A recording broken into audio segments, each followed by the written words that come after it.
வந்து ஒரு வசனத்தை வாசிக்கலாம்.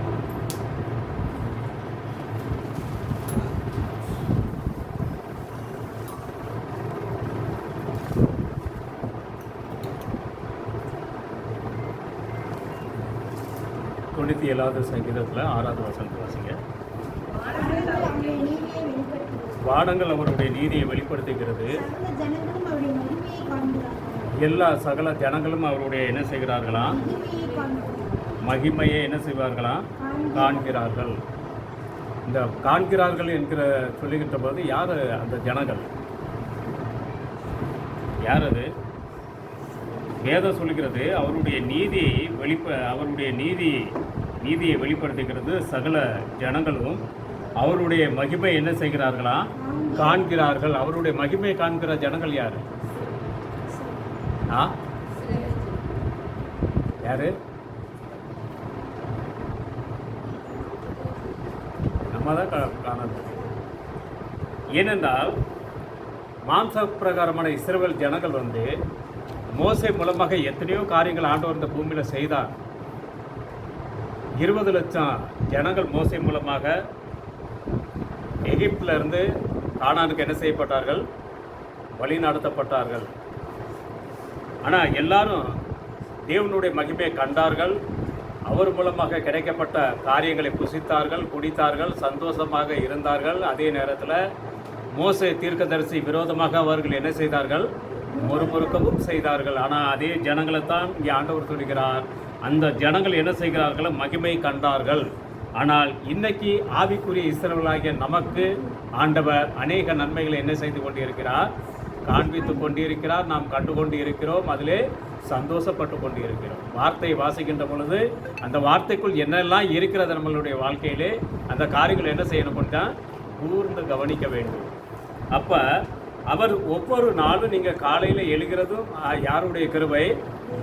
தேவனுடைய கிருபை. நம்ம ஆண்டவருடைய கிருபை இல்லை என்றால் நம்ம எந்திரிக்க முடியுமா? எத்தனையோ தேவனை அறிந்தவர்களும் அவர்கள் தேவனுக்கு புறம்பாக செயல்படுகின்ற பொழுது இரவில் தூங்குகிறார்கள், பகலில் என்ன செய்ய முடியாது, காலையில் எழுந்திருக்க முடியவில்லை. ஆனால் தேவன் அப்பேற்பட்ட ஜனங்களை பார்த்து சொல்கிறார், நம்மளை பார்த்து அவர் சொல்கிறார், அவருடைய மகிமை கண்டார்கள். இப்போ காண்கிறதை காட்டிலும் இனி வரும் நாட்களிலே அநேக மகத்தான காரியங்களை ஆண்டவர் என்ன செய்ய போகிறார், உங்களுடைய கண்களுக்கு முன்பாக, என்னுடைய கண்களுக்கு முன்பாக, இந்த பூமியில் இருக்கக்கூடிய கிறிஸ்தவர்களுடைய கண்களுக்கு முன்பாக அநேக காரியங்களை ஆண்டவர் என்ன செய்ய போகிறார், அவர் செய்ய போகிறார். நம்மளுடைய கண்களினாலே அந்த காரியங்களை, அந்த மகிமை நம்ம என்ன செய்ய முடியும், காண முடியும். அதனால தான் ஏசாயாவில் அவருடைய வார்த்தைகள் சொல்லுகின்ற பொழுது அங்கே 43வது ஏசாயாவினுடைய அதிகாரத்தில் சொல்லுகிறார். 43 பாங்க, ஏசாயாவினுடைய புஸ்தகம் 43வது அதிகாரம் 38வது அதிகாரம், மன்னிக்கவும், 22வது வசனத்தை வாசிக்க. 38, 22ல் ஆனாலும் 38, 22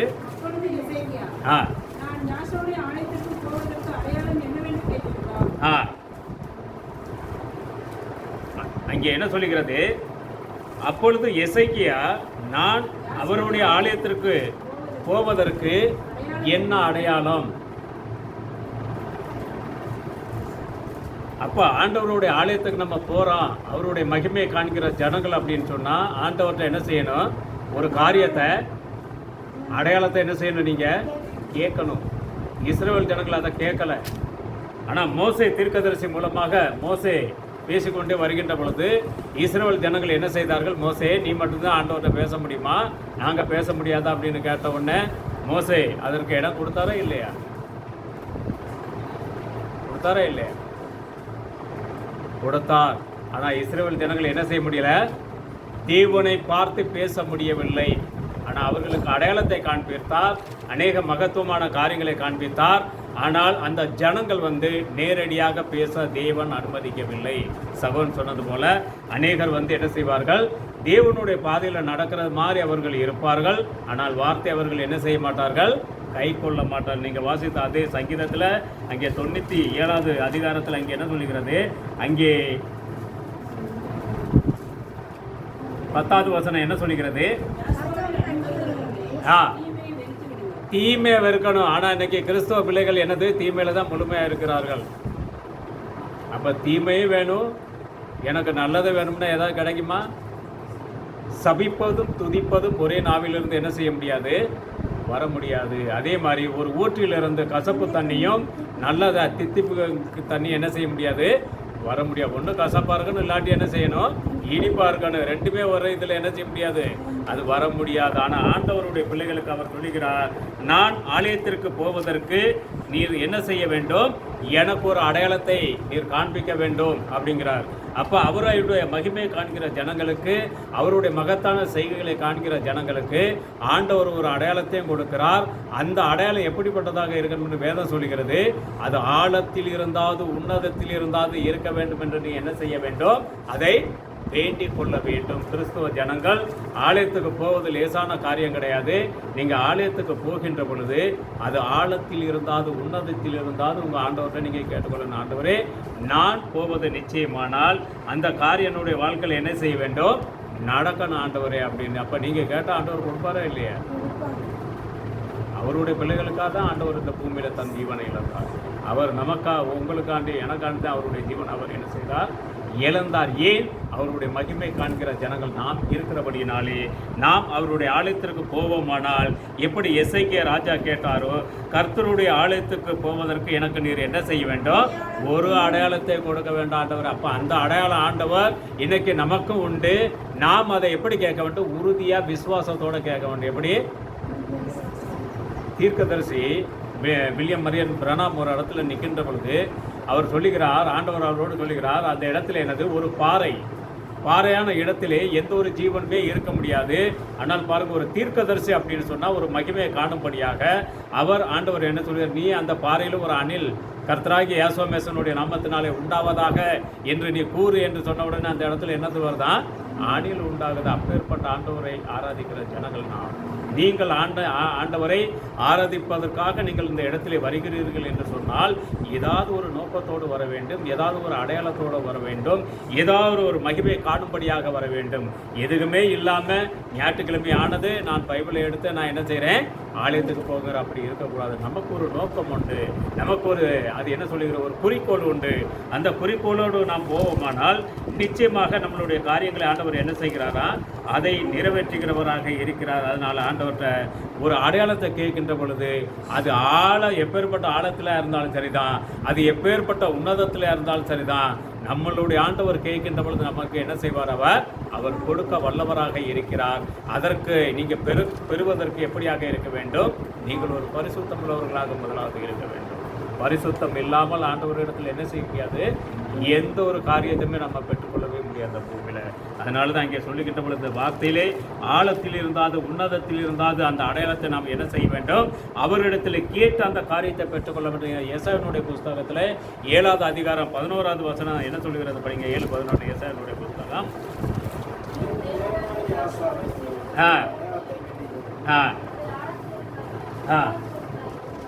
ஒரு அடையாளத்தை நீ என்ன செய்ய வேண்டிக்க. அந்த அடையாளம் எப்படிப்பட்டா இருக்கணும், அது எப்பேற்பட்ட கடல் அடியில் கடந்தாலும் சரிதான், உன் கண்ணுக்கு தெரியாமல் இருக்கலாம், ஆனாலும் கூட உன்னுடைய விசுவாசத்தின்படி அது ஆழத்தில் இருந்தாது அது உன்னதத்தில் இருந்தாது நீ அந்த அடையாளத்தை என்ன செய்ய, உன் தேவனிடத்தில் நீ வேண்டிக் கொள்ளுகின்ற பொழுது நீ அந்த மகிமையை காண முடியும்.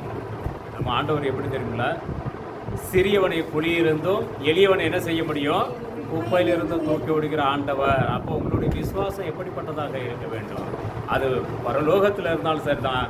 நான் கேட்டால் என்னுடைய தேவன் எனக்கு என்ன செய்வார், அதை எனக்காக கொடுப்பார்.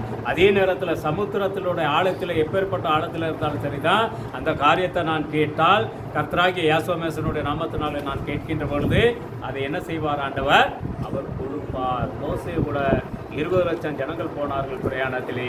எல்லோரும் வனாந்தரத்திலே மோசைக்கு விரோதமாக செயல்பட்டவர். அவர்கள் நினைத்தார்கள் மோசைக்கு விரோதமாக அவர்கள் முறுமுறுத்தார்கள் என்று. ஆனால் அவர்கள் யார் தேவனை தெரிந்து கொண்டாரோ அவருக்கு விரோதமாக அவர்கள் முறுமுறுக்கின்ற பொழுது தேவன் தாமே இறங்கி வந்து அவர்களுக்கு என்ன செய்கிறார், அங்கே அதற்கு பதில் கொடுக்கிற எல்லாரையும் ஆண்டவர் என்ன செய்தார், வனாந்தரத்தில் அடித்து போட்டார். ஆனால் அதிலே 2 நபர் மட்டும் என்ன செய்யப்பட்டார்கள், பாதுகாக்கப்பட்டார். அது யாரு, காலேப், ஜோசுவா. இந்த 2 பேரை கொண்டு ஆண்டவர் என்ன செய்கிறார், அநேக மகத்தான காரியங்களை, அற்புதங்களை, அடையாளங்களை அவர் செய்கிறார். அந்த ஆண்டவர் இன்னமும் மாறவில்லை. அவர் இப்பொழுது நம்மளோடு எப்படி இருக்கிறார்? அவர் ஜீவிக்கிறார், நம்மளோடு உலாவிக் கொண்டு இருக்கிறார். ஏனென்றால் வேத வார்த்தை அப்படிதான் புதிய ஏற்பாட்டிலே நமக்கு போதிக்கின்றது. எங்கே நாமத்தினாலே 2-3 பேர் இருக்கிறார்களோ அவர்கள் மத்தியிலே நான் என்ன செய்கிறேன்? இருக்கிறேன். அவருக்கு பெரிய ஒரு கூட்டம் தேவை கிடையாது. ஏன்னா 20 லட்சம் ஜனங்களோடு அவர் உரையாடினார். ஆனால் அதற்குள்ளே உத்தமமாக பரிசுத்தத்தோடு 2 நபர்கள் மோசையோடு கடைசி வரைக்கும் இருந்தார்கள். பாக்கி எல்லாரும் அங்கே 19,99,000 என்னானார்கள்? எல்லோரும் மரித்தார்கள். 2 பேர் மாத்திரமே மிஞ்சினார்கள். அப்போ இன்னைக்கும் பெரிய ஒரு கூட்டம் அவரை ஆராதிக்கிற கூட்டம் இருக்காது, ஒரு சிறு கூட்டம் தான் இருக்கு. எப்படி நோவனுடைய நாட்களில் பெரிய பாவங்கள் பெருகின பொழுது அங்கே சிலராகி 8 பேர் என்று சொல்லுகிறது. நீங்கள் பல லட்சம் ஜனங்களை எண்ண வேண்டும் என்று சொன்னால் அங்கே பல மணி நேரம் ஆகும். ஆனால் சிலராகி 8 பேர் என்று சொல்லுகின்ற பொழுது ஒரு எண்ணிக்கையில் நீங்கள் எண்ணிவிட முடியும் 8 பேர். அப்போ 8 பேரை ஆண்டவர் பாதுகாப்பார். ஆனால் இன்னைக்கும் எப்படி காலேப் ஜோசுவாவை எடுத்து ஆண்டவர் பயன்படுத்தினாரோ அதே ஆண்டவர் தான் இன்னைக்கு உங்களையும் என்னையும் அவர் வழிநடத்தி கொண்டு இருக்கிறார். அவருடைய மகிமையான காரியத்தை காண்கிற ஜனங்களாக நாம் இருக்கிறபடினாலே உலகமும் வேண்டும், தேவனும் வேண்டும் என்று இல்லாமல் நம்மளுடைய காரியம் எப்படியாக இருக்க வேண்டும்? என் தேவன் என்னிடத்தில் நான் எதை கேட்டாலும் அவர் கொடுத்தாலும் சரி, கொடுக்க விட்டாலும் சரி, நான் அதிலே உறுதியாக விசுவாசத்தில் நான் என்ன செய்வேன்? நிற்பேன் என்று நாம் அவரிடத்திலே ஒரு உடன்படிக்கை நாம் பண்ணுவோமானால் அது ஆழத்தில் இருந்தாலும் சரிதான், அது பரலோகத்தில் இருந்தாலும் சரிதான், ஆண்டவர் அதை நமக்காக கொண்டு வந்து நமக்கு கொடுப்பாரா இல்லையா? அது நிச்சயமாக கொடுப்பார். ஏன்? நம்மளுடைய ஆண்டவர் எப்படி கிரியை செய்கிறவர்?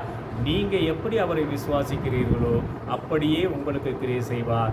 நான் எப்படி அவருக்குள் விசுவாசிக்கிறேனோ அதேபோல் அவர் என்ன செய்வார்? எனக்கு கிரியை செய்வார். இதேபோல் அவர் ஒவ்வொரு தனிப்பட்ட நபர்களோடும் விசுவாசத்தோடு கிரியை செய்கின்ற ஆண்டவராக இருக்கிறார். இன்னைக்கு இந்த இடத்திலே நீங்கள் ஒரு சிறு கூட்டமாக இருந்தாலும் கூட அவருக்குள் எப்படியாக இருக்க வேண்டும்? அவர் எங்களோடு இருக்கிறார், என்னோடு இருக்கிறார் என்று நீங்கள் விசுவாசித்து அவருடைய பாதையிலே நீங்கள் நடப்பீர்களே ஆனால் நிச்சயமாக ஆண்டவர் என்ன செய்வார்? அவர் அந்த காரியங்களை அவர் நிறைவேற்றி கொடுப்பார். அதனால தான் சங்கீதத்தில் சொல்லுகிறது, 91வது சங்கீதத்திலே 11வது வசனத்தில் சொல்லுகிறது. அது என்ன சொல்லுகிறது? அவரை உன் வழிகளில் எல்லாம் பாருங்க, அவர் என்ன செய்கிறாரா? உங்களை வழிகளிலே பாதுகாக்கும்படியாக தம்முடைய தூதர்களுக்கு என்ன செய்கிறாரா? கட்டளை. அப்போ அவருக்குன்னு ஒரு தூதர்கள் இருக்கின்ற பொழுது அந்த தூதர்களை கொண்டு அவர் உங்களை பாதுகாக்கிறார். ஏன் உங்களை என்னை அவர் பாதுகாக்கணும்? ஏன் பாதுகாக்கணும்? நாம் அவருடைய மகிமை காண்கிற ஜனங்கள், அவருடைய கிரியைகளை காண்கிற ஜனங்கள், அவருடைய மகத்தான காரியங்களுக்காக விசுவாசத்தோடு காத்திருக்கிற ஜனங்கள். அப்போ இந்த ஜனங்களுக்குள்ளே ஒரு விசுவாசம் இருக்கும். அது என்ன விசுவாசம்? அது ஆழத்தில் இருந்தாலும் சரிதான், உன்னதத்தில் இருந்தாலும் சரிதான், எனக்கு ஆண்டவர் கொடுப்பாருங்கிற ஒரு விசுவாசத்தோடு அவருடைய சமூகத்தில் அவருடைய பிள்ளைகள் நாம் காத்திருக்கின்ற பொழுது அவருக்கு உண்டான தூதர்களை நமக்காக இந்த உலகத்தில் என்ன செய்கிறாரா? பாதுகாக்கிறாரா? அப்போ இதை காட்டிலும் உங்களுக்கு எனக்கு என்ன வேணும்? இன்றைக்கி இந்த தமிழ்நாடு சிஎம் இன்றைக்கி இருக்கிறார் யார்? ஜோசப் விஜய் அவர் வருகின்ற பொழுது இன்றைக்கி யாரெல்லாம் வர, எத்தனை பேர் வராங்க பாதுகாக்க? இதை காட்டிலும் கோடானபடி தூதர்கள் உங்களோடு இருப்பார்கள். ஏன்? உங்களுடைய விசுவாசம் எப்படிப்பட்டதாக இருக்க வேண்டும்?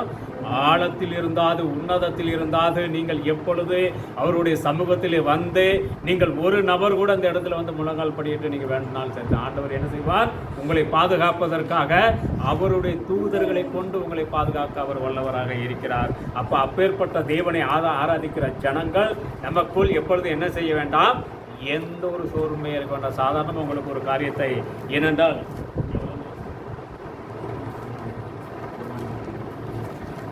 ஏனென்றால் நான் வந்து ரொம்ப தூரத்து ஆளு கிடையாது. எனக்கு சிவகங்கை டிஸ்ட்ரிக்ட் தான். ஏன் அப்படின்னு சொன்னால் நான் இந்த இதுக்காண்ட இந்த செய்தியோடு அப்படியே கனெக்ட் பண்ணி உங்களை கொஞ்சம் கொண்டு போகிறேன். அப்போ நான் இங்கே வந்து எங்கேயா சிவகங்கை டிஸ்ட்ரிக்ட் காரைக்குடி பக்கம் தேவக்கோட்டை எனக்கு வந்து சின்ன ஒரு சிட்டி. அதுலேருந்து ஒரு 7 கிலோமீட்டர் உள்ளே நான் இருக்கேன். அப்போ நான் இங்கே வந்து 9th முடிச்சுட்டு நான் பாம்பே போனாங்க. எனக்கு வயசு அப்போ வந்து 14 வயசு பக்கத்தில் இருக்குன்னு வைங்களேன். நான் வீட்டுக்கு ஒரே பிள்ளை, 3 பொட்டை பிள்ளை. அதுக்கப்புறம் தான் என் தம்பி எனக்கு 7 வயசுக்கு அப்புறம் பாம்பே போயிட்டேன்.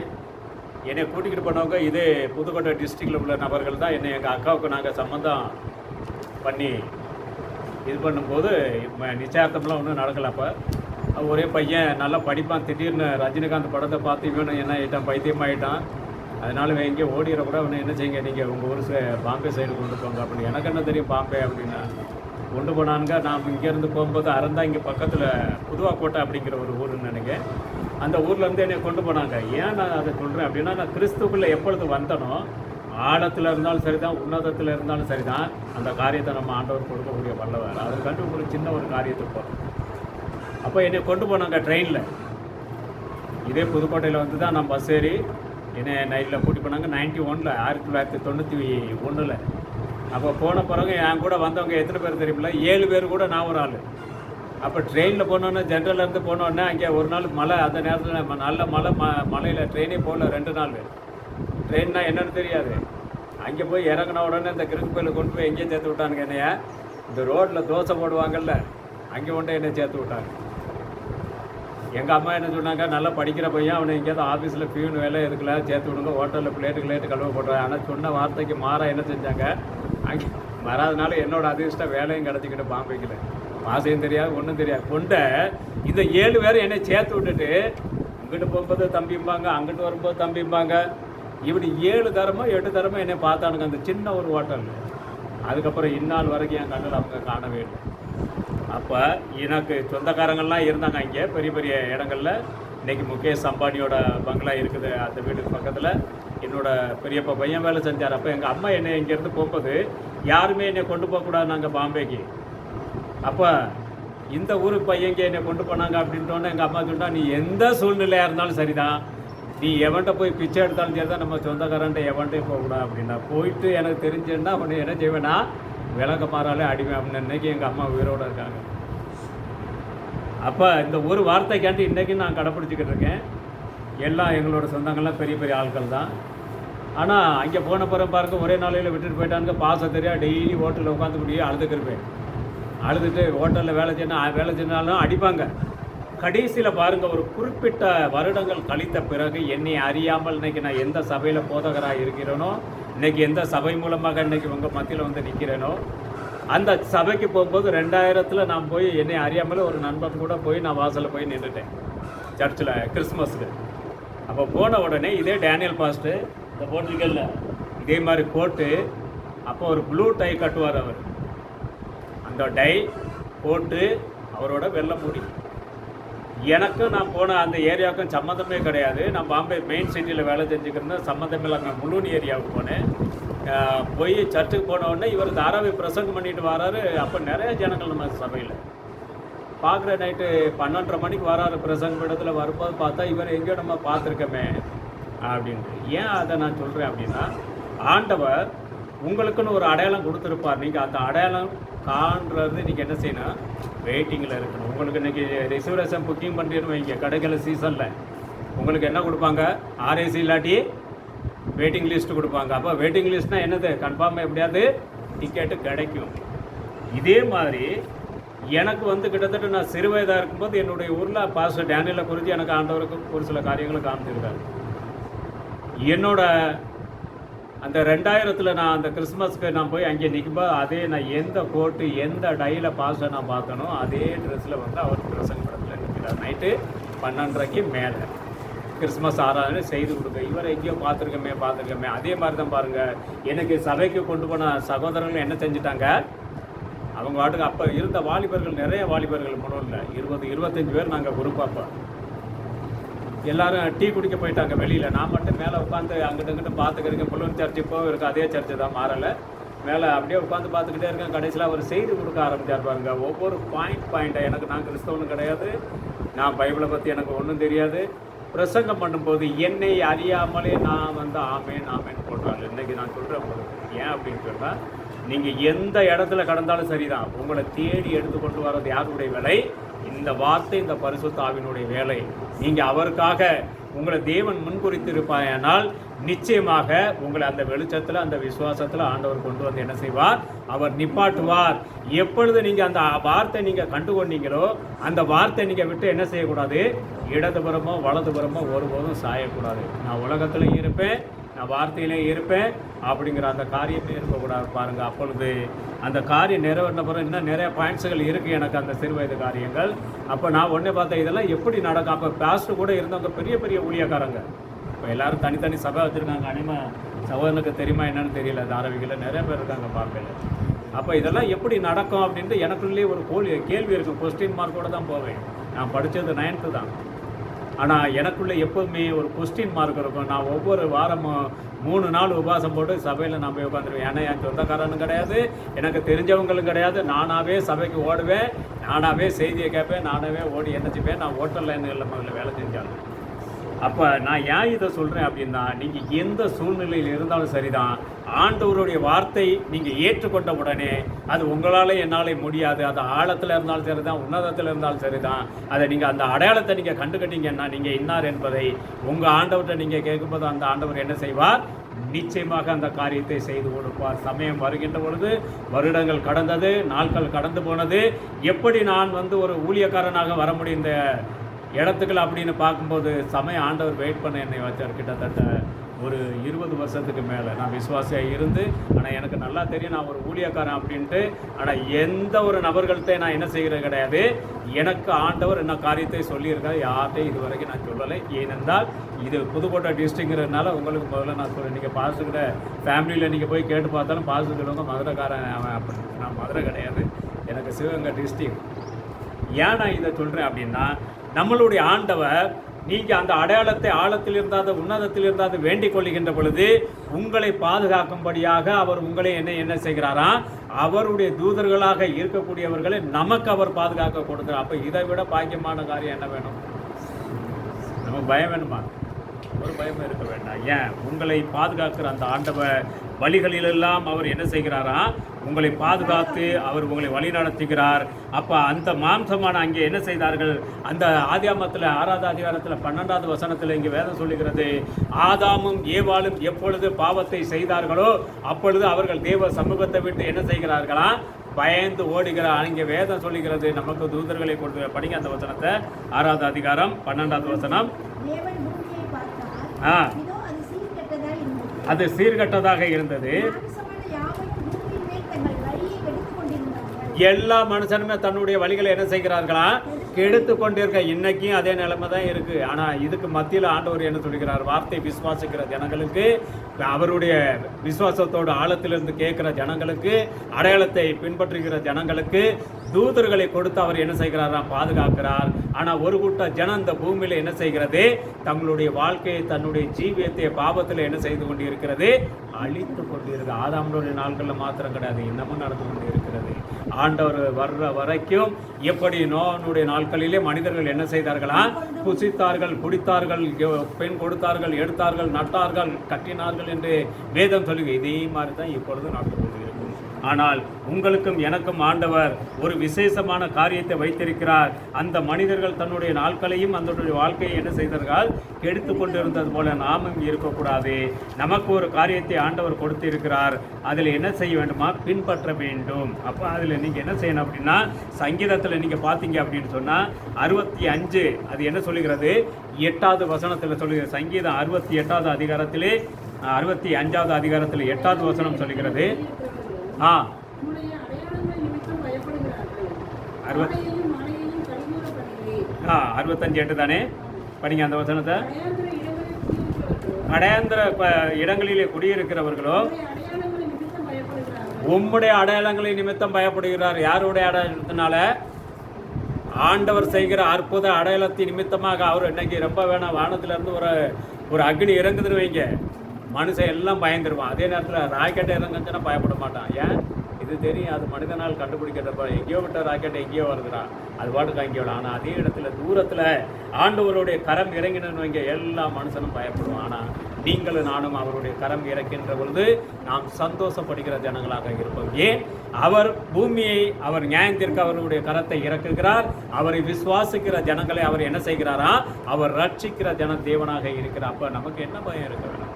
நம்மக்கிட்ட இருந்தாலும் சரிதான், இல்லைனாலும் சரிதான், ஆண்டவர் எல்லா காரியங்களும் ஏற்ற நேரத்தில் அவர் என்ன செய்கிறாரா, அவர் பூர்த்தி செய்கிறவராக இருக்கிறார். அப்போ அந்த காரியத்தில் நம்ம என்ன செய்யணும், இந்த பூமியில் கடைசி கொடியில் இருக்கிற ஜனங்களும் யாருக்கு பயப்படுவார்களா, அவருக்கு பயப்படுவார். அப்போ நாம் எதுக்கு பயப்படணும், நாம் பாவத்துக்கு விலகி நாம் அவரை அண்டி ஜீவிக்க வேண்டும். அவருக்குள் நாம் அண்டி ஜீவிக்கின்ற பொழுது நம்மளை அறியாத ஒரு சந்தோஷம் நமக்குள்ளே இருக்க வேண்டும். சந்தோஷம் இன்றைக்கி எத்தனை பேருக்குள்ள இருக்குது? சர்ச்சுக்கு வரப்போ எல்லாரும் ஆமேன்னு சொல்கிறான், ஆனால் வீட்டில் பண்ண போகிற எத்தனை பேர் சந்தோஷமாக இருக்கு? சந்தோஷமாக எல்லாரும் இருக்கா? எல்லா விசுவாசிகளும் இருக்கிறாங்களா? இருப்பாங்களா? சபைக்கு வந்த ஆமேன், அல்லேலூயா, பிரைஸ் தி லார்ட், கர்த்தருக்கு ஸ்தோத்திரம், மகிமை உண்டாவதாக, எல்லாம் நடக்குது ஆலயத்தில். ஆனால் வீட்டுக்கு போன பிறகு என்னது நடக்குது?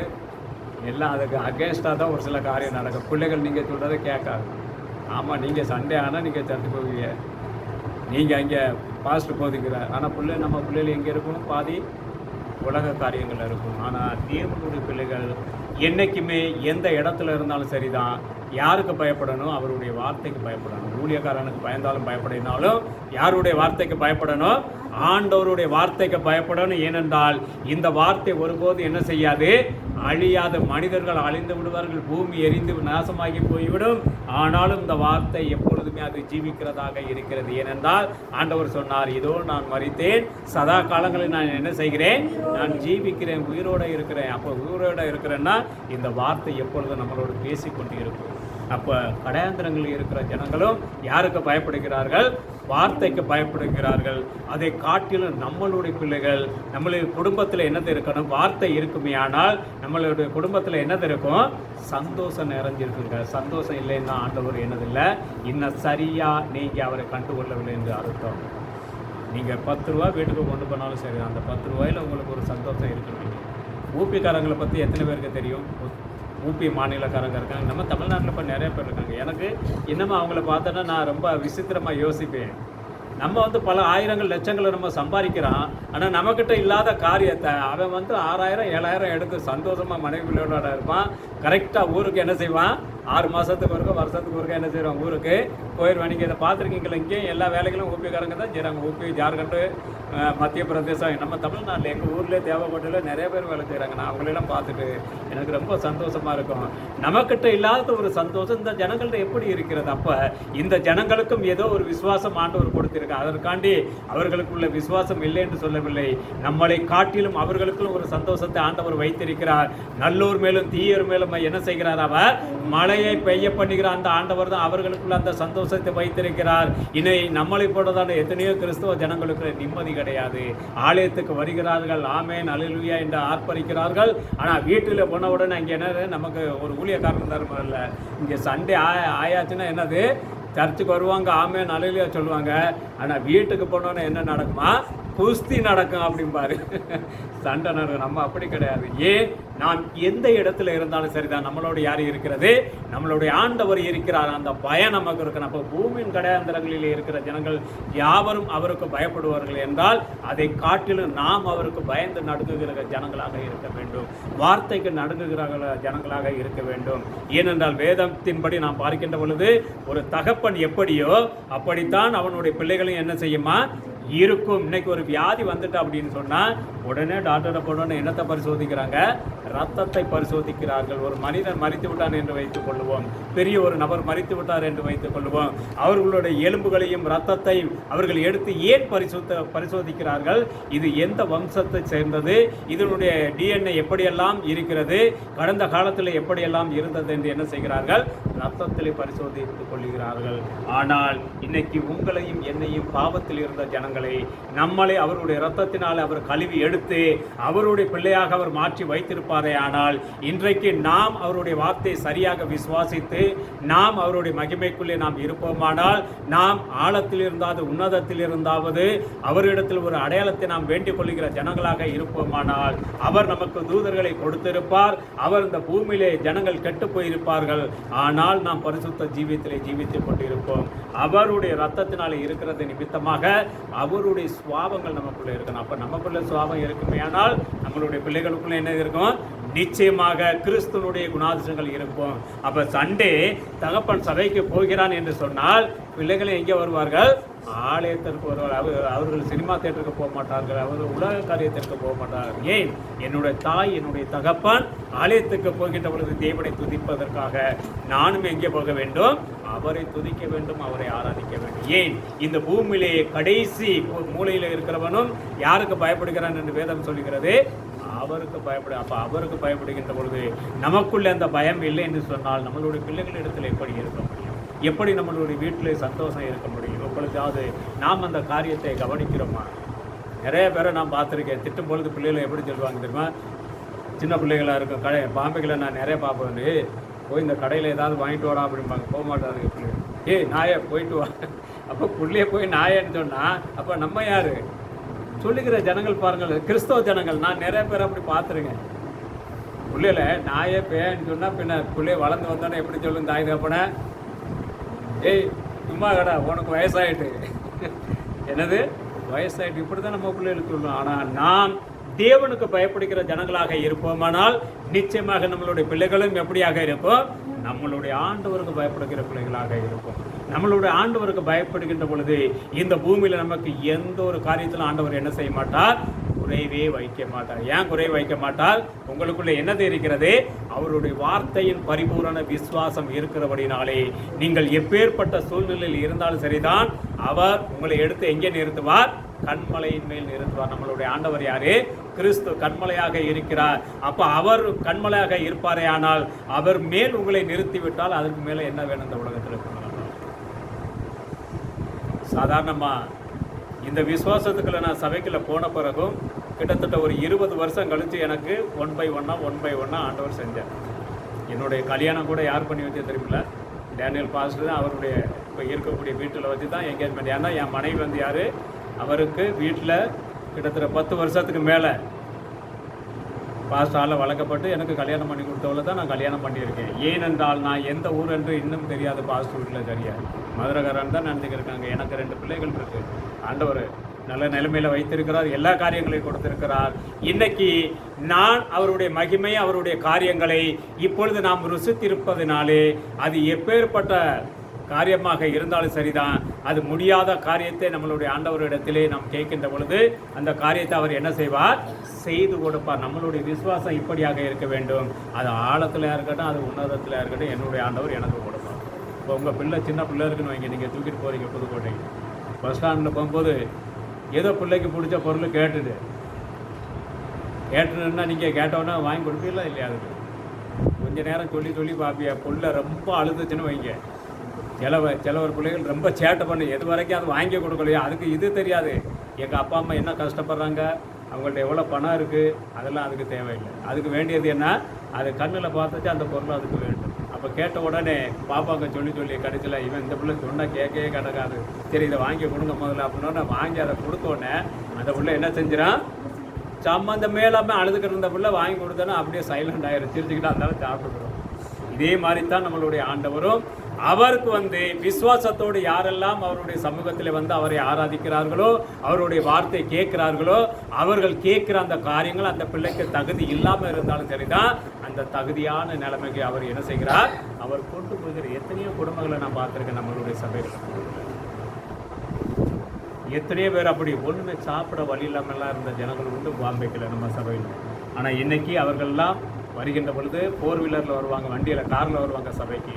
எனக்கு அதெல்லாம் பார்க்கும்போது ரொம்ப சந்தோஷமாக இருக்கும். நம்ம ஜனங்களே ஆண்டவர் எவ்வளவு மேலே நிலைமையில் வச்சுருக்காரு பாருங்கள். ஏன்? அவர்களுக்குள் ஒரு விசுவாசம் இருக்கிறது, அவர்களுக்குள் ஒரு அடையாளம் இருக்கிறது. நான் ஆண்டவருடைய சமூகத்தில் போய் அவரை ஆராதித்து, அவரை துதித்து, அவருடைய வார்த்தை கேட்கின்ற பொழுது அவருடைய தூதர்கள் என்னோடு இருக்கிறபடினாலே நான் எதை கேட்டாலும் என் தேவன் என்ன செய்வார்? அவர் எனக்கு கொடுப்பார். ஆனால் மற்ற மனிதர்கள் பூமியிலே தங்களுடைய வாழ்க்கையை அவர்கள் மனம் போன போக்கிலே கொடுத்து கொண்டு இருக்கிறார்கள். ஆனால் ஞாயிற்றுக்கிழமை ஆனவுடனே நான் சபைக்கு என்னுடைய குடும்பத்தோடு நான் போகிறேன், அவரை ஆராதிக்கிறேன். ஆண்டவர் அவர்களை நல்ல நிலைமை வைக்கிறார். அப்போ அவர்களை வைத்தாரா? நம்மளையும் வைப்பாரா? வைக்க மாட்டாரா ஆண்டவர்? நிச்சயமாக வைப்பார். ஏனென்றால் அவரை ருசித்து பார்க்கிற யாரோ அவர்களுக்கு என்ன செய்வாரா? நன்மைகளை செய்கிறவராக இருக்கார். அதெல்லாம் சங்கீதத்தில் சொல்லுகின்ற பொழுது கர்த்தரை நீங்கள் என்ன செய்ய வேண்டும்? ருசித்து பார்க்க வேண்டும். எப்படி நீங்கள் ஒரு மட்டன் இன்னைக்கு ஞாயிற்றுக்கிழமை, இன்னைக்கு அநேகர் மட்டன்னா நீங்கள் விரும்பி சாப்பிடக்கூடிய பொருளாக இருக்கும். மட்டன் கறினோன்னு அங்கே அது என்னது ஆட்டுக்கறி அப்படின்னோடனே சாப்பிட ருசியாக இருக்கும். இதே மாதிரி தேவனுடைய வார்த்தை நீங்கள் ருசித்து பார்க்கின்ற பொழுது தேவன் நீங்கள் நினைத்து பார்க்க முடியாத காரியங்களை அவர் செய்து கொடுக்க வல்லவராக இருக்கிறார். அப்போ அப்பேற்பட்ட ஆண்டவருடைய பிள்ளைகள் நாம் எப்பொழுதும் அவருடைய சமூகத்தில் எப்படியாக இருக்க வேண்டும்? ஒரு அடையாளத்தோடு அவரை தேட வேண்டும். அடையாளம் இல்லாமல் வீணாக நீங்கள் தேடாதீர்கள். நீங்கள் ஒரு விசுவாசியாக இருந்தாலும் சேர்ந்த ஆண்டவரே, நான் உண்மை ஆராதிக்க ஆலயத்துக்கு வருகிறேனே, எனக்கு நீர் என்ன தருகிறீர், என்ன வைத்திருக்கிறீர், என்னுடைய பிள்ளைகளுடைய வாழ்க்கையில் நீர் என்ன காரியங்களை செய்ய போகிறீர், இது ஒரு எண்ணத்தோடு நோக்கத்தோடு நீங்கள் அவரிடத்தில் ஓடுவீர்களானால் நிச்சயமாக பரலோகத்திலும் உங்களுக்கு அவர் என்ன செய்வார்? அவர் இடம் கொடுக்க வல்லவராக இருக்கிறார். பரலோகத்திலும் உங்களை அவர் காண அவர் என்ன செய்வார்? அவர் உங்களை ஒரு சுடர்களை போல அவர் என்ன செய்வாரா? பிரகாசிக்க செய்வார். ஏனென்றால் ஆதி ஆகமத்தில் எந்த தேவன் சுடர்களை கொண்டு முதலாவது இந்த பூமியை அவர் அலங்கரித்தாரோ அதே தேவன் அவரை விசுவாசிக்கிற பிள்ளைகளை கொண்டுதான் பரலோகத்தையும் ஒரு சுடர்களை போல அவர் என்ன செய்ய போகிறாரா? அலங்கரிக்க போகிறார். அதற்கு யாரு தேவை? மனவாட்டிகளும் விசுவாசிகளும் தேவை பரலோகத்தை அலங்கரிப்பதற்கு. இங்கே ஆதியாகமத்திலே அங்கே நீங்கள் படிக்கின்ற பொழுது வேதம் என்று சொல்லி 1வது அதிகாரத்திலே அங்கே 14வது வசனத்தை சொல்லுகிறது. அங்கே அவர் சுடர்களை என்ன செய்தாரா? அங்கே நியமித்து வைத்திருக்கிறார். ஏன்? அது அடையாளத்திற்காக வைத்திருக்கிறார். இன்னைக்கு சபைக்குள்ளே விசுவாசிக்கிற ஜனங்களை ஒரு அடையாளமாக வைத்திருக்கிறார். படிங்க அந்த வசனத்தை. அவர் என்ன சொல்லுகிறார்?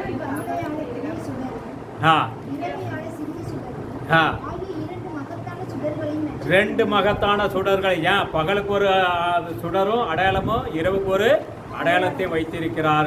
அப்ப இங்கே நான் இந்த பாவ உலகத்தில் வாழ்ந்து கொண்டு இருப்போமானால் இந்த பாவ இருளில் இருக்கிற ஜனங்களுக்கு ஒரு விசுவாச நட்சத்திரத்தை போல வெளிச்சத்தை கொடுக்கக்கூடிய ஜனங்களாக நாம் இருக்கிறோம். எப்பொழுது பரலோகத்திலே நாம் போகிறோமோ அப்பொழுது அவர் எரிகிற சூரியனை போல அங்கே என்ன செய்வார்? நமக்கு அவர் பிரகாசத்தை கொடுக்க வல்லவராக இருக்கிறார். அப்ப இந்த வார்த்தை நீங்கள் எப்படி விசுவாசிக்கிறீர்களோ அப்படியே தேவன் என்ன செய்வார்? உங்களுடைய ஜீவிதத்தை அவர் மாற்றும். அந்த பூமியிலே நீங்கள் இன்னார் என்பதை நீங்கள் இந்த பூமியிலே நீங்கள் உறுதிப்படுத்திக் கொள்ள வேண்டும். நான் பரலோக வாசியா அல்லது நான் பூலோக வாசியா? அங்க பரலோக வாசிகளாக நீங்கள் இருப்பீர்களேனால் நீங்கள் தீமையை வெறுக்கிற ஜனங்களாக இருப்பீர்கள், பாவத்தை வெறுக்கிற ஜனங்களாக இருப்பீர்கள், அக்கிரம கிரிகளுக்கு வழிவிலகி போகிற ஜனங்களாக இருப்பீர்கள். அப்படி நீங்கள் பூலோக வாசிகளாக இருப்பீர்களேனால் எப்பொழுதும் தேவனுடைய வார்த்தையை தியானிப்பதும் அவருடைய வார்த்தையை விசுவாசிப்பதும் அவருடைய வார்த்தையை வாசிப்பதும் நன்மையான காரியங்களை செய்வதில் நீங்கள் என்ன செய்வீர்கள்? எப்பொழுதும் நீங்கள் அதில் உங்களுடைய உடன்படி அதை என்ன சொல்லுங்க ஈடுபடுத்திக் கொண்டு இருப்பீர்கள். ஏனென்றால் நம்மளுடைய ஆண்டவரும் எப்பொழுதும் பூமியில் ஜீவிக்கின்ற பொழுது எப்படியாக இருந்தாரா? எப்பொழுதும் நன்மை செய்கிறவராகவே சுட்டித்திருந்தார். கிறிஸ்தவர்களுக்குள்ளே எப்பொழுதும் பிறருக்கு விரோதமான சிந்தனை பார்வைகள் இருக்கவே கூடாது. இதுதான் ஒரு அடையாளம். நீங்கள் பரலோகவாசியா அல்லது பூலோகவாசியா? உங்களுக்கு பக்கத்தில் உள்ளவங்க ஆண்டவர் தான் தூண்டி விடுவார். நீ என்ன செய்? யோப ஆண்டவரை பரிசோதிக்கும்படி யார் அனுப்பிவிட்டது? யோப வந்து நல்ல ஒரு நீதிமான். ஆண்டவருடைய அந்த நீதிமான சோதிக்கும்படியா யார் அனுப்பிவிட்டது? ஆண்டவர் சாத்தானை அனுப்பிவிட்டார். சாத்தானை தன்னால் வந்தானா? தேவனுக்குள்ளே உத்தமனும் சன்மார்க்கனும் ஆகிய யோபுவை சோதிக்கும்படியாக சாத்தானை அனுப்பிவிட்டது யாரு? ஆண்டவரே அனுப்பிவிடுறாரு. நீ போ, என்னுடைய தாசனை பார், நீ எல்லாம் சுற்றி பார்த்து வந்துட்ட, பூமியெல்லாம் அக்கிரமம் பண்ணிக்கிட்டு கிடக்குறான், எல்லாம் கரெக்ட், ஓகே, உத்தமனும் சன்மார்க்கனும் என்னுடைய தாசன் இருக்கிறான்னு பார்த்தாயான்னு. அப்போ உடனே சாத்தான், ஆண்டவரே நீ அவனை சுற்றிலும் நீர் என்ன செய்து வைத்திருக்கிறீர்? வேலி அடித்து வைத்திருக்கவில்லையா அப்படின்னு. எங்கே கொஞ்சம் வேலி எடுத்து விட நான் பார்க்குறேன், அவன் உண்மை தூசிக்கிறானா இல்லை. ஆண்டவர் சொன்னார், ஆண்டவர் அறிவார், யோபுவை குறித்து நன்றாக ஆண்டவர் அறிந்தார். என்னுடைய தாசன் ஒருபோதும் எனக்கு விரோதமாக என்ன செய்ய மாட்டான், என்னை முறுமுறுக்க மாட்டான், தூசிக்க மாட்டான். ஆண்டவர் சொன்னார், நீ போ, யோபனுடைய சரீரத்தில் எல்லா காரியங்களையும் செய்ய உனக்கு நான் அனுமதி தாரேன், ஆனால் அவனுடைய ஜீவனிலே உனக்கு என்னது கிடையாது, உன் விரலை நீட்ட அனுமதிக்க மாட்டேன் அப்படின்னு. ஆண்டவர் அந்த அனுமதி வாங்கிட்டு சாத்தான் வரான். அப்போ உடனே உங்கள் பக்கத்து வீட்டுக்கார சகோதரி வந்து உங்கள் வீட்டு வாசலில் தண்ணியை ஊற்றி விட்டா அப்படின்னு சொன்னால், உங்களுக்கு தெரியும் தண்ணியை ஊற்றினா பிடிக்காதுன்னு அவளுக்கு நல்லா தெரியும். ஏன்னா சகோதரிகளாக இருக்கிறனால சொல்கிறேன். இப்போ சில இடங்களில் பைப்பில் தண்ணி பிடிக்க போகும்போது சண்டை வரும். நான் தண்ணி பிடிக்க போகும்போது தான் இவன் வரணுமா குடத்தை தூக்கிட்டு. இப்படியெல்லாம் நடக்கும். இதெல்லாம் செய்கிறது யார் செய்கிறது? கொஞ்சம் சிந்திங்க. அப்படியே நீங்கள் வழியில் போகும்போது உங்களுக்கு பிடிக்காத நபர், ஐயோ இவனில் வர நான் இன்னும் வேலைக்கு போய்க்கிற கிடையாது, ஆகுமோ ஆகாதோ, இதெல்லாம் நம்மளுடைய வேலை கிடையாது. நாம் விசுவாசிக்கிறபடி நம்மளுடைய காரியத்தை வாய்க்க சொல்கிறது யாரு? நம்மளுடைய ஆண்டவர். அப்போ ஆண்டவர் உங்களுக்கு விரோதமாக நீங்கள் யாரை பிடிக்காது என்று இருப்பீர்களோ அவர்களை கொண்டு தான் உங்களை சுற்றிலுமாக டெய்லி சோதிச்சுக்கிட்டே இருப்பார். எப்படி ஆகிட்டானே, அவன் அப்படி ஆகிட்டானே, இதை பண்ணிட்டானே, அதை நம்மளால் முடியலையா அப்படின்ட்டு. ஆனாலும் நீங்கள் அவர்களுக்கு மத்தியிலே நீங்கள் அவருக்கு ஒரு சுடர்களை போல நீங்கள் இருக்க வேண்டும். ஏன்? நீங்கள் யாரு? பரலோக வாசி. அப்போ பரலோக வாசிக்கு வேலை என்ன? பிறரை நிந்திப்பதோ, பிறரை தூசிப்பதோ, பிறருக்கு விரோதமாக செயல்படுவதோ, பிறரை குற்றப்படுத்துவதோ நம்மளுடைய காரியம் கிடையாது. நம்மளுடைய ஆண்டவர் எப்படி தினமும் நன்மை செய்கிறவராக சுற்றி திரிந்தாரோ இதே போல் தான் பூமியிலே நாமும் பிறருக்கு ஒரு உப்பை போல இருக்க வேண்டும். உப்பை தின்னவன் என்ன செய்வானா? தண்ணியை குடிப்பான். அப்போ வார்த்தையை ருசிக்கிறவன் தேவனை தரிசிப்பான். அப்போ வார்த்தையை ருசிக்கலைன்னா நீங்களும் நானும் தேவனுடைய வார்த்தையை ருசிக்கலைன்னு வைக்கல, எப்படி நம்ம பிறருக்கு போய் நம்ம ஆண்டவரை பிரகாசிக்க முடியும்? முதல்ல நம்ம, அதுக்கப்புறம் தான் என்னது? ஆண்டவரை பிறருக்கு சொல்ல முடியும். மோசே பாருங்க, இஸ்ரவேல் ஜனங்களுக்காக போய் ஆண்டவருடைய சமூகத்தில் என்ன செய்தாரா? காத்திருந்தார் உபவாசத்தோடு. அதற்கு பிறகுதான் அவருடைய முகம் எப்படி ஆனதா? பிரகாசம் அடைந்த உடனே ஜனங்களுக்கு மத்தியில் வாராரு. வந்த உடனே ஒருவன் அவர் முகத்தை என்ன செய்ய முடியல? நேரடியாக பார்க்க முடியவில்லை. ஏன்? தேவனை குறித்து ஆண்டவர் தாமே சாட்சி கொடுக்கிறார். என்னுடைய தாசனாகிய மோசையை போல எவனாவது இந்த பூமியில என்ன உத்தமனாக இருக்கிறானா? என்னுடைய வீட்டில் எல்லாற்றிலும் எப்படியாக இருக்கிறானா? உத்தமனாக இருக்கிறான். ஆண்டவர் சாட்சி கூட. அப்போ ஆண்டவர் ஒரு மனிதனை சாட்சி கொடுத்தாரே ஆனால் அப்போ அவனுக்கு ஆண்டவர் எல்லா தீமைகளுக்கும் விலக்கி பாதுகாக்கும்படியாக நீங்கள் வாசித்த சங்கீதம் 91:11 படி அவருடைய தூதர்களை அவர் கூடவே அவர் வைத்திருக்கிறார். அப்போ அப்பேற்பட்ட தூதர்கள் இருக்கின்ற பொழுது இந்த உலகத்தில் உண்டான எந்த ஒரு பாவங்களும் என்ன செய்ய முடியாது? உங்களை ஒருபோதும் பக்கத்தில் அணுக முடியாது. அப்போ உங்களுக்காக உங்களை கொண்டு அவர் இந்த பூமியில் எப்படியாக வைத்திருக்கிறாரா? ஒரு சுடர்களை போல வைத்திருக்கார். நீங்கள் பிறருக்கு எப்படியாக இருக்கணும்? வெளிச்சம் கொடுக்குற ஜனங்களாக இருக்கணும். உங்களை பார்த்த உடனே ஒருத்தன் ஓடக்கூடாது. ஓடுற வரணும். எப்பா என்ன ஊழியக்காரரா, என்ன விசுவாசியா, அந்த அக்காவா, அந்த சகோதரனா நிறைய வாராங்க, இவங்கள்ட்ட போனோம்னா நமக்கு துக்கமாக இருக்குது. ஏதாவது ஆண்டவர் வார்த்தை ரெண்டு சொல்லுவாங்க. அதனால என்னுடைய குடும்பத்துக்கு இல்லை, என்னுடைய வீட்டில் ஏதோ ஒரு சந்தோஷம் உண்டாகும். உங்களை தேடி வர வேண்டும். ஆண்டவரை தேடி ஆகாரத்திற்காக வந்த கூட்டங்களும் உண்டு, சுகத்திற்காக வந்த கூட்டங்களும் உண்டு. ஆனால் எல்லா 2 ஜனமும் கலைஞ்சு போயிட்டு கடைசியில் கொஞ்சம் பேர் நின்ற உடனே ஆண்டவர் அவங்களையும் பார்த்து கேட்டார், ஆண்டவர் என்னப்பா நீங்களும் போக விருப்பமாக இருக்கிறீங்களா அப்படின்னா. அதுக்கு ஒருத்தன் சொன்னால் அட்டிதான் ஒரு அட்டி, ஆண்டவரே உம்மிடத்தில் நித்திய ஜீவனம் உண்டு, உண்மை விட்டு நாங்கள் எங்கே போக முடியும்? பாருங்கள், வார்த்தை அவராகவே நிற்கிறார். அதே பொழுதுதான் இன்னைக்கு நீங்கள் அவரை விசுவாசிக்கிற ஜனங்களாக இருப்பீர்களே ஆனால், அவருடைய மகிமையை காண்கிற ஜனங்களாக இருப்பீர்களே ஆனால், அவருடைய சமூகத்திலே அடையாளத்தை நீங்கள் பெற்றிருக்கிற ஜனங்களாக இருப்பீர்களே ஆனால், நீங்கள் நிச்சயமாகவே இந்த உலகத்திற்கு ஒரு சுடர்களை போல இருக்க வேண்டும். உங்களுடைய வெளிச்சத்தின் மூலமாக பிறர் இந்த பூமியில் எப்படியாக இருக்க வேண்டும்? இருளை விட்டு அவருக்குள்ளே கடந்து வர வேண்டும். ஏன்? நீங்கள் வெளிச்சமாக இருப்பீர்கள் ஆனால் இருளுக்குள்ளே இருக்கிறவன் எங்கே வர வேண்டும்? வெளிச்சத்தில் வர வேண்டும். இன்றைக்கி இந்த கிராமங்களில் சாதாரணமாக சொல்ல வேண்டாம், இங்கெல்லாம் பேய் பிசாசுன்னு சொல்லி என்ன சொல்லுவாங்க? ஜனங்கள் பயம் காட்டுவார். சிட்டியில் இருக்கிறவன் பேயாத பிசாசாது, அவன் அதுக்கு பயப்பட மாட்டான். இப்போ கரண்டே இல்லைன்னு வைங்க, ஒரு காட்டில் தனியாக போனா அப்படின்னா யாராவது பயம் காட்டி வச்சுருப்பாங்க, அந்த வழியில் போனான்னா அங்கே ஒரு பிசாசனைக்கு அவன் உடனே என்ன செய்வான்? பயப்படுவான். ஆனால் இன்றைக்கி தேவனுடைய பிள்ளைகளாகிய நீங்களும் நானும் அது எப்பேற்பட்ட சங்காரமான இடமாக இருந்தாலும் சரிதான், அந்த இடத்துல போகின்ற பொழுது நம்மளோடு யார் இருக்கிறது? நம்மளை வழிநடத்துகின்ற ஆண்டவர் இருக்கிறார். ஏன்? நீங்கள் மாத்திரம் கிடையாது, உங்களோடு பல தூதர்களை ஆண்டவர் என்ன செய்கிறாரா? உங்களை பாதுகாக்க அவர் அனுப்பி வைத்திருக்கார். அவருடைய தூதர்களை உங்களுக்கு அனுப்பி வைத்திருக்கார். ஏன்? நீங்கள் ஆழத்தில் இருந்தாவது உன்னதத்தில் இருந்தாவது எப்படி எசேக்கியா விண்ணப்பித்தாரோ அதே மாதிரி நீங்கள் ஆண்டவர்கிட்ட விண்ணப்பித்தீர்கள். ஆண்டவரிடத்திலிருந்து ஒரு விசுவாசத்தை நீங்கள் பெற்றீர்கள். அதற்காக உங்களை பாதுகாக்கும்படியாக நீங்கள் எந்த ஏழ்மையில் இருந்தாலும் சரிதான், ஆண்டவர் அவருடைய தூதரை உங்களுக்கு கொடுப்பார். அப்போ அந்த தூதனை பெற்றவுடனே நீங்கள் எப்படியாக இருக்கணும்? இந்த பூமியிலே ஒரு கொளுத்த கன்றுகளைப் போல, அதுக்காண்டி போய் எவனையும் போய் முட்ட வேண்டாம். விசுவாசத்திலே தைரியம் உள்ள ஜனங்களாக எனக்கு விரோதமாக உருவாக்கப்படுகிற எந்த ஒரு ஆயுதம் எனக்கு என்ன செய்ய முடியாது? வாய்க்காதே போகும். ஏன் வாய்க்காது? நீங்கள் யாரு?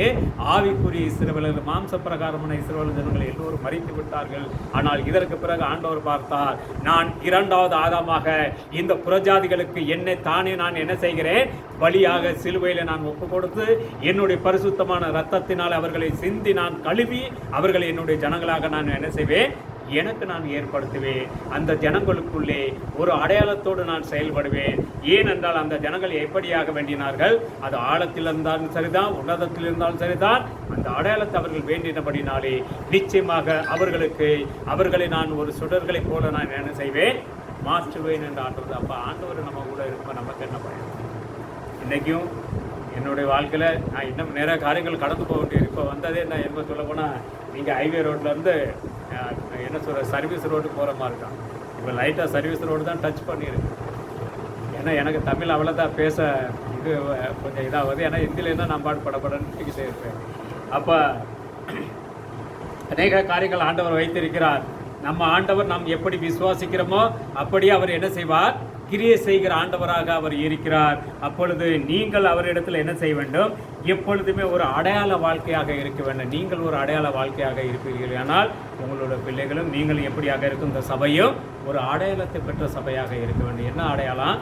அற்புதங்களினாலும் அடையாளங்களினாலும் மகத்தான கிரியைகளை செய்யக்கூடிய அவருடைய பரிசுத்தாவினுடைய வல்லமினாலும் அடையாளத்தை பெற்ற சபையாக, சபையின் ஜனங்களாக நீங்கள் என்ன செய்வீர்கள், இருப்பீர்கள் என்று வேதம் சொல்லுகிறது. ஏனென்றால் நாம் அவருடைய யாராக இருக்கிறோம், ஜனங்களாக இருக்கிறோம். அப்போ அவருடைய ஜனங்களாக நாம் இருக்கிறபடினாலே இங்கே என்ன செய்கிறது, வேதம் சொல்லுகிறது. எசேக்கியேலினுடைய புஸ்தகத்திலே 24வது அதிகாரத்திலே 24வது வசனம் சொல்லுகிறது. எசேக்கியேலினுடைய புஸ்தகம் 24வது வசனம்.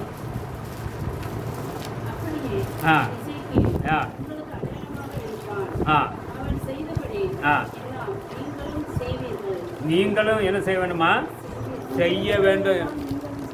அப்போ எசேக்கியா ராஜாவை ஆண்டவர் என்ன செய்தாரா, ஒரு அடையாளமாக வைத்திருக்கிறார். அப்போ அடையாளமாக அவர் வைத்திருக்கிறபடினாலே நீங்களும் நானும் என்ன செய்ய வேண்டும், அடையாளத்தை போல இருக்க வேண்டும். அடையாளம் இல்லாமல் தேவனுக்கு என்ன செய்ய முடியாது, விசுவாசிக்கவே முடியாது. சில பேர் சொல்லுவாங்க, நான் பெரிய ஒரு குடிகாரனாக இருந்தேன் பிரதர், இன்னைக்கு நான் என்னதில்ல குடிக்கவே மாட்டேன், ஆண்டவரை ஏற்றுக்கொண்டதில்லை. அதில் நானும் ஒரு ஆள்.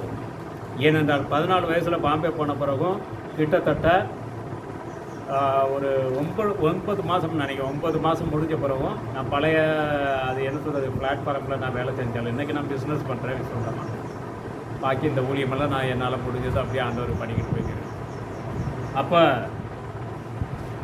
7 மாதமோ 8 மாதமோ சென்ற பிறகு எனக்கு ஒரு பழக்கம் ஏற்படுச்சு. நான் இருந்தது பாம்பேயில் ஹை லெவல் ப்ரொஃபைல்னு சொல்லக்கூடிய பெரிய பெரிய கோடீஸ்வரர்கள் இருக்கக்கூடிய ஏரியாவில் கொண்டு ஒரு சின்ன ஹோட்டலில் ஹோட்டலில் போட்டாங்க. எனக்கு ஹிந்தியும் தெரியாது, ஒன்றும் தெரியாது. நான் போன அதிர்ஷ்டம் 3 மாதத்தில் இந்த ஹோட்டலையும் ஒருத்தன் விலைக்கு வாங்கிட்டால் நான் நடு ரோட்டில் வந்தாச்சு. பின்ன கேரளாக்காரங்க அவங்க இவங்கன்னு சொல்லி எனக்கு மற்ற ஜனங்களால் தான் எனக்கு வந்து ஆண்டவர் நிறைய நன்மைகளை செய்ய வைத்தார். அப்போ இப்படி போகும்போது ஒரு இடத்துல இந்த ஹிந்தி பாடகி லதா மங்கேஷ்கரோட வீட்டுக்கு பக்கத்தில் இந்த அடானிக்கு போகிற அம்பானி வீட்டுக்கு போகிற வழியில் ஒரு A to Z பேரிங் சொல்லக்கூடிய ஓனர் வீட்டுக்கு என்னை கொண்டு வீட்டு வேலைக்கு சேர்த்து விட்டாங்க. ஏன்னா எனக்கு யாரும் கிடையாது அப்படிங்கிறதுனால 1 by 1 யார் சொல்லுவாங்களோ அங்கே அப்படியே கை மாறி போய்கிட்டே இருக்கும். அப்போ அங்கே போன பிறகு எனக்கு குடிப்பழக்கம் ஆகிட்டு. என்னோடய வயசு வந்து 15 சம்திங் இருக்கும். ஓனர் மயம் கூட சொல்லுவான், தண்ணி சாராயம் வாங்கிட்டு வந்துட்டு எனக்கு அந்த நேரத்தில் 1000 ரூபாய் என் கையில் கொடுப்பான். அவங்க அம்மா அப்பாவுக்கு தெரியாமல் பெரிய கோடீஸ்வரங்க வீடு. நான் தான் வாங்கிட்டு வந்து பினாயில் பாட்டில் எங்கே இருக்குமோ கிச்செல்லாம் லைனாக பின்னாடி அடிக்க வைக்கணும். அதுக்கு கமிஷனை எனக்கு என்ன செய்வான், ஒரு பியர் கொடுப்பான் அந்த நேரத்தில் 92. இப்படி போய் என்ன ஆகிட்டு என்னோடய பழக்கம். அவனுக்கு நான் தண்ணி வாங்க போய் அந்த ஒயின் ஷாப்பில் இன்னமும் இருக்குது. அந்த ஒயின் ஷாப்பு அதே அங்கே இருக்கிறான் பாம்பேயில். நான் போய் பார்த்துருக்கேன். நான் கல்யாணம் ஆகி மனைவிலாம் அனுப்புகிறேன். அவனை போய் பார்த்துட்டு வந்தேன். ஏன் அப்படின்னா அந்த இதில் வந்து நான் சின்ன 15 வயசில் போய் இன்னொருத்தனுக்கு தண்ணி வாங்க போய் வாரத்தில் 1000 ரூபாய்க்கு நான் தண்ணி வாங்கிட்டு வரேன். கடைசியில் எனக்கு அவன் கடை கொடுக்க ஆரம்பிச்சிட்டான். கடைசியில் நான் என்ன பண்ணிட்டேன், கொஞ்சம் கொஞ்சமாக டெய்லி அடிக்கிறது.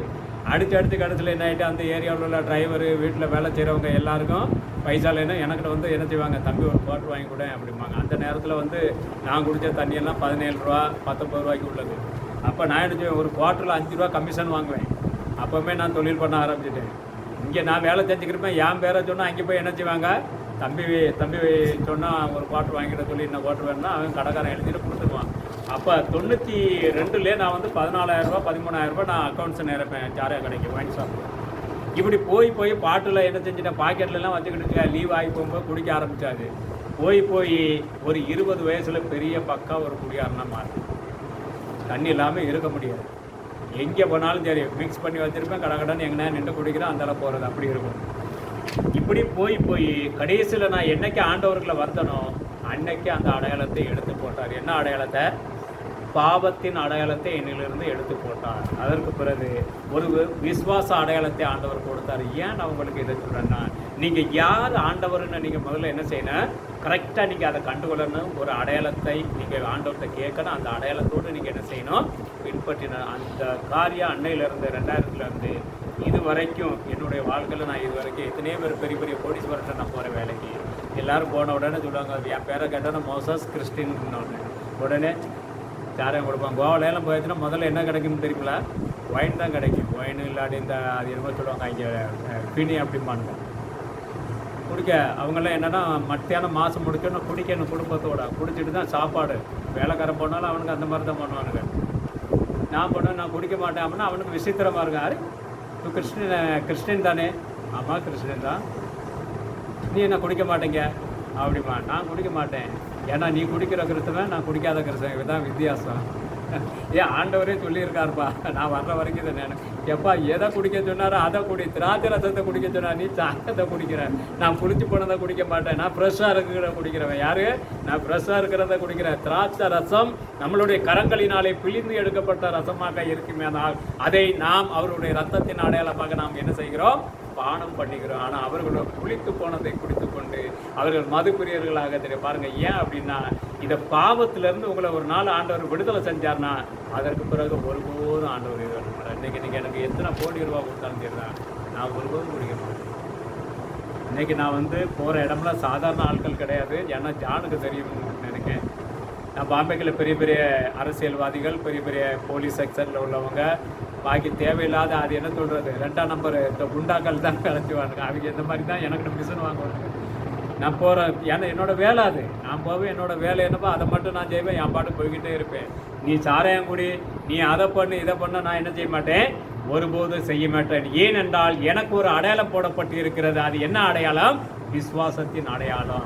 அந்த விசுவாசத்தின் அடையாளம் பிறருக்கு நாம் எப்படியாக இருக்க வேண்டுமா, ஒரு பிரகாசிக்கிற சுடர்களைப் போல நாம் இருக்க வேண்டும். ஏனென்றால் நம்மளுடைய தேவன் யாரா, உலகத்துக்கு ஒளியாக இருக்கிறார். அதனால அவர் சொன்னார், பிதா எப்படியோ அப்படியே. யோவான்ல சொல்லும்போது ஆண்டவர் என்ன சொல்கிறார், பிள்ளைகளும் அப்படியே இருப்பார்கள். அப்போ பிள்ளைகள் என்ற ஞானஸ்தானத்தை எடுத்துட்டு நான் உலகத்திலே இருப்பேன், நான் ஆண்டவர்களையும் இருப்பேன்னா ஒருபோதும் என்ன செய்ய முடியாது, இருக்கவே முடியாது. சகோதரன் சொன்ன மாதிரி தேவனையும் துதிக்கிறதா ஆண்டவர் உலகம் வேணும்னா ஒருபோதும் முடியாது. ஒன்று ஏதாவது ஒன்றை நீ தெரிஞ்சுக்க. ஒன்று இங்கிட்டு இல்லாட்டி அங்கிட்டு, இங்கிட்டு இருந்தால் உனக்கு என்னது, உயிர் பாதுகாக்கப்படும். அந்த பக்கத்தில் போனால் சாத்தான் பறித்து கொண்டு.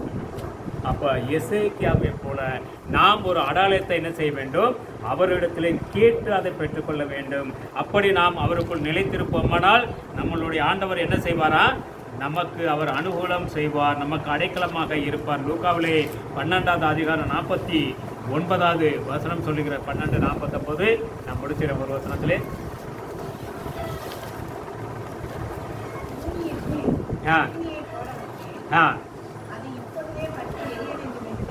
அவர் பூமியில வந்தது ஒரு நோக்கம் உண்டு. அது என்ன நோக்கம்? அக்கினி. அது என்ன அக்கினி? விசுவாசத்தின் அக்கினி, பரிசுத்தாவினுடைய அக்கினி ஆண்டவர் போட வந்தார். இந்த அக்கினி இன்னைக்கு எத்தனை பேருக்குள்ள நமக்குள்ள இருக்கு? எல்லாரும் சொல்லுவாங்க அக்கினி அபிஷேக ஆராதனை. ஏன் அப்படி நீங்கள் பேனர் போட்டு கூப்பிடாத அக்கினி இறக்குமா? கிடையாது. இதெல்லாம் சும்மா நாளாத விசுவாசிக்கிறவங்க கிடையாது. பெரிய பெரிய கூட்டத்தை போடுறாங்க, நம்ம கிறிஸ்தவங்க தான். அக்கினி அபிஷேக ஆராதனை வாங்க எல்லாரும் கிடையாது. நீங்கள் அவருக்கென்று முன்குறிக்கப்பட்டவர்களாக இருப்பீர்களானால் நிச்சயமாக தேவன் தாமே உங்களுக்கு ஒரு என்ன செய்வார், அடையாளத்தை கொடுத்திருப்பார். அந்த அடையாளம் என்னது? அக்கினியின் அடையாளம். அதான் ஆண்டவர் சொன்னார், நான் இந்த உலகத்தில் என்னத்தை போட வந்தேன், அக்கினியை போட வந்தப்பா. அந்த அக்கினி இன்னைக்கு நீ பெற்றுக்கிட்டு அந்த அக்கினியினுடைய விசுவாசம் உனக்குள்ள இருக்கிறதா? நீ ஒருபோது இதை என்ன வேண்டாம், ஐயோ என்னாலும் இது முடியாதே, ஆண்டவருடைய பிரச்சனை எனக்குள்ள இறக்க முடியாதே, இது உன்னுடைய வேலை கிடையாது. முடியாத காரியத்தை முடியும் என்று முடித்து காட்டுகிறது யாரு? நம்மளுடைய ஆண்டவர். நீங்கள் பார்த்து இந்த மலையை பார்த்து ஐயோ இந்த மலையை என்னால் கடக்க முடியாது என்று நீங்கள் நினைத்தால் அது ஒருபோது முடியாது. ஆனால் என்னுடைய ஆண்டவர் எனக்கு உதவி செய்வார் என்று நீங்கள் விசுவாசிப்பீர்களா? அந்த மலையை போய் நிப்பாட்டுறது யார் நிப்பாட்டுறது? நம்மளுடைய ஆண்டவர் நிப்பாட்டுவார்.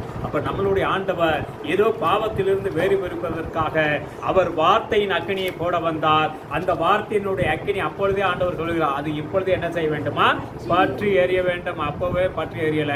பவுலினுடைய நாட்களை எதிர்பார்த்தார். ஓ, ஆண்டவருடைய வருகை இப்பொழுதே இருந்து விடுமோ, அப்போ இந்த பூமி முழுவதும் அழிந்து விடுமோ என்று அங்கே முதலாவது சபையினுடைய தூதன் என்ன செய்கிறார், அங்கே வியாக்குலப்படுகிறார். இதேபோல் 7வது சபையினுடைய தூதன் வில்லியம் மரியன் பிரணாமும் அவரும் பார்க்கிறார். எப்பொழுது அவர் பரலோகமும் அங்கே நரகத்துக்கும் போனாரோ அப்பொழுது பார்த்தார், இன்னும் எவ்வளோ ஜனங்களுக்கு அந்த வார்த்தை அறிவிக்கப்பட வேண்டியது இருக்கிறதே, இப்பொழுதே உலகம் முடிந்து விடுமோ என்று பயப்படுகிறார். ஆனால் ஆண்டவர் சொல்கிறார், இவங்க 2 பேரும் அவர்கள் நினைத்தால் இப்பொழுதே முடிந்து விடுமானால் இல்லை, ஆனாலும் நீங்களும் நானும் ரட்சிக்கப்படும்படியாக அந்த விசுவாச பாதையில் நான் நிற்கும்படியாக கடந்து போகும்படியாக அவர் அந்த அக்கினியின் வார்த்தையை நமக்காக என்ன செய்கிறாரா, வைத்திருக்கிறார். அந்த அக்கினியினுடைய வார்த்தை நீங்கள் உங்களுடைய இருதயத்திலே அது ஆழத்தில் இருந்தாலும் உன்னதத்தில் இருந்தாலும் சபைக்கு வரும்போது ஒரு அடையாளத்தோடு நீங்கள் வேண்டிக் கொண்டு வாருங்கள். ஆண்டவரே, என்னுடைய வாழ்க்கை நீர் என்ன செய்ய வேண்டும், மாற்ற வேண்டும். ஆண்டவரே, உமக்கு நான் பரிசுத்தமாக இருக்க விரும்புகிறேன். ஆனால் பவுல் சொன்னது போல என்னால் முடியல ஆண்டவரே, எனக்குள் வாசமாக இருக்கிற பாவமே என்னை என்ன செய்கிறது, அப்படி செய்கிறது. ஆண்டவரே, சபைக்கு வந்தால் நான் என்ன செய்கிறேன், உண்மை துதிக்கிறேன். உலகத்தில் போன நண்பர்களோடு நான் பலவிதமான கிரிகளை செயல்படுகிறேன். ஆண்டவரே, நீர் என்ன செய்யும், மாற்றும் என்று கேட்கின்ற பொழுது நிச்சயமாக ஆண்டவர் என்ன செய்வார், மாற்றுவாரா இல்லையா? உலகத்தில் அக்கினியை போட வந்த ஆண்டவர் நிச்சயமாக உங்களையும் என்னையும் அக்கினினாலே மாற்றி அவர் அக்கினியினாலே இருக்கிறபடினாலே பரலோகத்துக்குள்ளே உங்களையும் என்னையும் அவர் என்ன செய்வார், அங்கே ஒன்று சேர பண்ணுவார். நமக்குள்ளே இருக்கக்கூடிய விசுவாசம் ஒரு சுடர்களைப் போல இருக்க வேண்டும், பிறருக்கு வெளிச்சமாக இருக்க வேண்டும். நம்மளை பார்த்து யாரும் போடக்கூடாது, நம்மளை பார்த்து யார் இன்னார் வந்திருக்கிறாரோ அவர் எப்படி இருக்கிறார் என்று விசாரிக்க வர வேண்டும். அதனால் அப்பேற்பட்ட ஜனங்களாக நாம் இருப்போமானால் பிறருக்கு நாம் எப்படியாக இருப்போம், ஒரு கடலில் இருந்து தண்ணீர் மூலமாக உற்பத்தி ஆகிற ஒரு உப்பை போல நாம் இருப்போம். ஏன், நாம் யாரு, விசுவாசிகள். நமக்கு பேர் என்னது இந்த உலகத்திலே, பெந்தெகோஸ்திலிருந்து வர்ற 1வது சபையிலிருந்து வருகிற எல்லாருக்கும் என்னது, விசுவாசிகள். அப்போ இந்த விசுவாசிகள்னா என்னது, ஒரு உப்பை போன்றதான ஒரு சுவாபம் இருக்க வேண்டும். அப்போ அந்த உப்புக்கு ஒரு தன்மை இருக்கிறது. இதேபோல் விசுவாசிகளுக்குள்ளும் ஒரு அடையாளம் இருக்க வேண்டும். நீங்கள் அந்த அடையாளத்தை யார்கிட்ட கேட்கணும், ஆண்டவர்கிட்ட கேட்கணும்.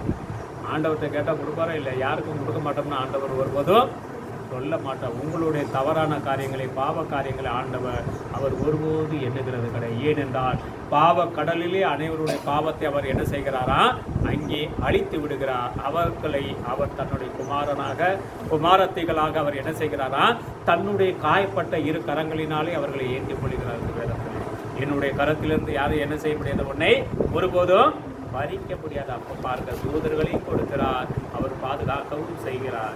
உங்களுக்கும் எனக்கும் சபைக்கு வருகின்ற பொழுது அவரிடத்தில் என்ன செய்ய வேண்டும், வந்தேன் போனேன் வார்த்தையை கேட்டேன் துதித்தேன் அலையிலியா போட்டேன், இது கிடையாது. ஏதாவது ஒரு அடையாளத்தோடு நீங்கள் ஆண்டவரை தேடுங்கள். நிச்சயமாக ஆண்டவர் உங்களுக்கு அந்த காரியத்தை செய்வார்.